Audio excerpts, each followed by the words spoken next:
ke a go leboga re bona jalo e le gore tsatsi la ntlha la kgwedi ya July re le ba jalo le tsatsi le gore ke holiday re ipelela tautona wa ntlha wa lehatshe la Botswana re Sir Seretse Khama go ka re tsa motlhala gore tshusumetso ya gagwe a go tla mo boeteleding pele jwa dia jwa lehatshe la Botswana ne ntse jang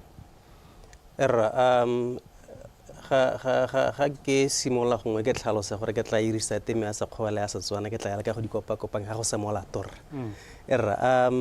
gore a felle a joina makgotla a sepolotiki kgotsa ena le politiki ke gona gore gongwe dio tsene di diragala mo ga rona le mo botshelong ba gagwe hela in general di ne di sa itumedise e le gona gore gongwe through politics o ka kgona go rarabolola mathata a nne ene as an individual le Batswana ba mekamekana le ona ka nako eo.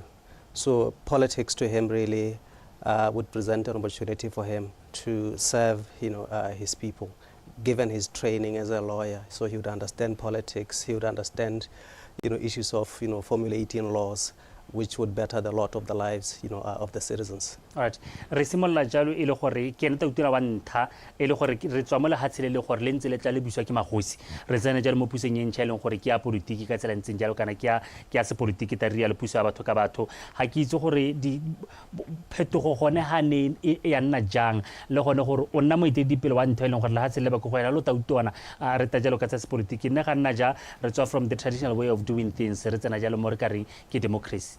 Well, re sontse ra tlhaloganya gore kana tautona wa ntlha le ene ne le kgosi but the transition was not easy mme hela re tswana re tlhaloganya gore sentlentle ke na batla gore re nne a republic ka gore ge merafe busiwa ke magosi tshwaragano ga etle go nna motlhofu. Now if we were to venture into the spheres of democracy, we would identify as a people, as a nation, not as separate ethnic entities. Because it promotes what we would call ethnic parochialism. So a democratic dispensation would sort of like be the glue that we need to unify the disparate groups which constituted Botswana at the time. So it was not an easy transition because magosi a mangwe ba ne ba dumela gore mahelo a merahe a bone nna mo na a tshwarana ke gore a tshelese ke mafatshe within a republic. So he had a lot really to contend with, he had a lot to deal with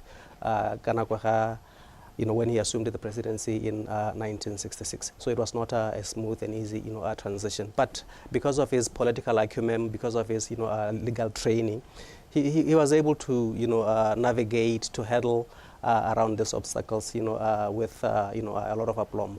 Most definitely. Yes, we are look at the legal perspective or the legal side of the founder of this country. Re tsena jalo mo puso e leng gore ke democracy e leng gore ga re tlhaloganye sentle mme re santse gore re tsamaye ka molao motheo wa lehatshe la Botswana. Looking at the background ya gagwe ya kitso ya tsa semolao ne ga nna jang ga re tla re lebeletse gone gore tshusumetso ya gagwe e ne ile ntseng jang. Well, he was front and center of formulating the laws of this republic. As an example, the independence constitution, he was instrumental in its formulation. He negotiated that constitution, and it is a very constitution that we still have. There isn't a lot of changes really to date, but well, we must admit in terms of but if you look at it holistically, it is still the same kind of constitution that we had in 1966. The flair that touched the first president, because it speaks to issues of human rights. It speaks to issues of associating with whoever you wish to associate with, be within the political sphere or even in a religious sense. So he was very instrumental in that regard. Right. Rabanya jalo le hatsela Botswana ile gore jano le tshantse gore le ikepe di temane tsa lone to identify if di temo le hatsela Botswana, because ne re bona re le se ka go ya ka dipego gore ga gona sepe se se ka tsoma le hatsela Botswana mme di tshwetso tsa tsewa jalo go tshimologong ga di selana di bonwa ile gore jano le hatsele ga se tsa bo se bamang ke tsa le hatsele otle di akola ke Motswana mongwe sengwe se ke dumela gore gone go le go ntšha re ka re dipharologanyo tse neng di le teng mo boeteleding pele jo le mona kong ya gompieno ke jo bontseng jang ga re lebeletse gore jano kile ha tshele sentse gore le etelwe pele ka dio tse ka meamuso ala hatse ile ya Batswana botlhe. Well, he was a man who was, willing to bite, the bullet, as long as Batswana ba botlhe go phelelong ya letsatsi ba gonna le gona gore ba ka anya seng. Ge o lebella diamonds in Orapa. Mining, I think, production started in 1971. It's within the central district of today, Bangwatu Reserve, before independence. Geozaya, copper and nickel, Kopikwe, still is within the central district. So he had to be at the forefront to say, much as these resources are found within the Bangwatu Tribal Authority, let's think about the rest of the country where we do not have natural resources. So he had to convince his people, his kinsmen, to say that which we have will serve us better if we share it with our kith and kin across the width and dimensions of the country. So it was not easy. But he had to put his magic hat on to convince his tribesmen.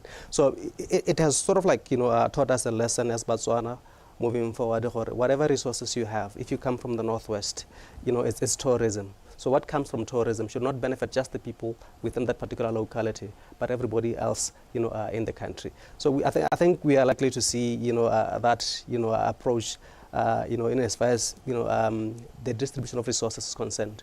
Extending even into the future as we make more discoveries of whatever resource that we could use to improve the lot of the people of this republic. You said something that really sparks a lot of controversy, especially on social media.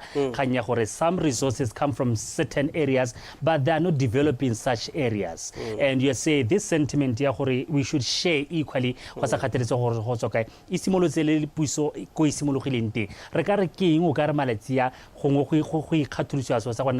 Ba belaela gore ba ipelaetsa gore o ka re jaanong ga re benefitiwe ke se ileng gore se mo kgaolong ya rona. Well, I think it is the skewed nature of infrastructural development that we've seen over the years in the past over 50 years. We've seen development sort of like concentrated along the eastern parts of the country. Now, places where you have resources, like you rightly pointed out, but it's a question of how do we get to appreciate and acknowledge the contribution of those people who from whom these resources actually come from. Some speak to issues of royalties or royalty, some investment that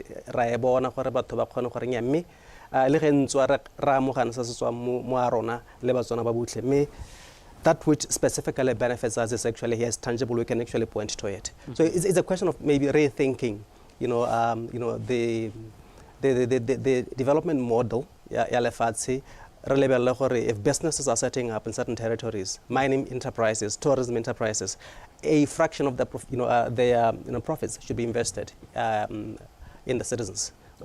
O ka re se se ga ba o khona jang ona khona jang go tlhoma a thulaganyo ya semolao e neng e tlhomamisa gore go nna le kagiso ya sepolitiki mono ga ke dumela gore ile go simologa ne e se Batswana botlhe ba ileng gore ba ne ba le ka tlase ga puso ya nang ga party ya nang ya iteletse pele ne ra bona jalo re na le gone gore re nne le makgotla a mangwe a ileng gore it was healthy competition ene le teng up to date re bona re salana go etola puso morago ga dingwa ga se dilekana re ka re go ile ga kgonagala ja re bona meraga e mengwe ile gore ba twisted different ways of leading their nations, but re bona rona re tlhopha ileng gore re ka tshedisanya le diparty tse dingwe.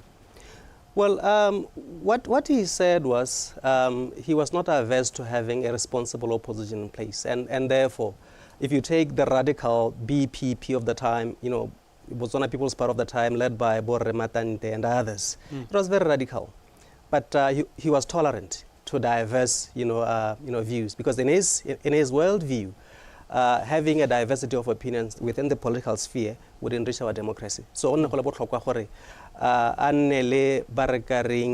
check his administration, because you can't check yourself.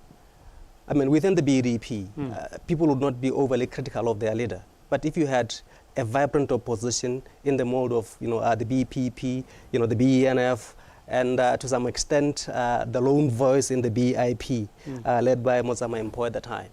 I think, was it 1969, after those elections, you had 7 members of parliament coming from the opposition bloc. And we are told parliament was vibrant because they were putting, or taking this government at the BDP to task for omissions, and sometimes even they would make, false accusations. But the bottom line is he was amenable to constructive criticism, because he believed that would build, the country. All right. We are towards the end of this conversation. Of course, 3 minutes to wrap up, but I had a lot of questions to ask you. Gongwe go ya ka wena lo bitsana peditso ka re ke di hidingwe tsa diphitlhelo tsa go tse e leng gore mo nakong ya gompieno ka re batho ga ba di tlhaloganye sentle. Well, one of the things that he came out quite clearly on was the issue, servant leadership. That as a leader, you are a servant of the people. And a lot of responsibility. Let's take the Minister of Finance and Development Planning, led by the Vice President. The Vice President was given the responsibility to control the economy of the country, to plan the economic trajectory of the country, to take control of it. So the President himself was willing to delegate, because he wanted to leave a lasting legacy. So that so I think that is one of the things that we stood up about the First President. And then the issue about our relations with South Africa. Independent Africa was overly critical of the approach that we took as a government. You are having friendly kind of relations in terms of your business interactions. But at the same time, this is a minority government that criticizes, sort of not criticizes, but abuses, non-wise because of the apartheid policies they pursued. But given our interests as a country, we had to pursue a foreign policy which put Botswana first, not the interests of any other being. So it was in our interest for him to actually pursue that policy, despite the fact that independent Africa, countries such as Tanzania at some point in time, questioned the approach that we took in as far as our foreign policy with South Africa, and to some extent Southern Rhodesia was concerned. All right, we are wrapping up in just 60 seconds. What do you think would his influence be if he was still alive right now? Well, I think the principle of servant leadership would still show its head, its face. Because leadership is about serving people, basically. Because he's a man who was not given to corrupt practices. So basically, I think that is what we would see. All right. Re ba khutlo teng ha re Serefete ke dimela gore re tla tswela re ntse re keteka letsatsi la gompieno go bokhutlong ba lone ke ya go leboga. Many thanks for your time, sir. Thank you very much. Well, so re ba khutlo teng ha pisana no gopola gore ne ke bisana jalo le meitsana pe wa ditso re Ramokotopo Serefete re bua ka letsatsi la gompieno le leng gore ke Sir Seretse Khama re ipelela jalo dotira wa ntlha wa la hatshe la Botswana ke a bua ka dikgantsana ko ya bosupa.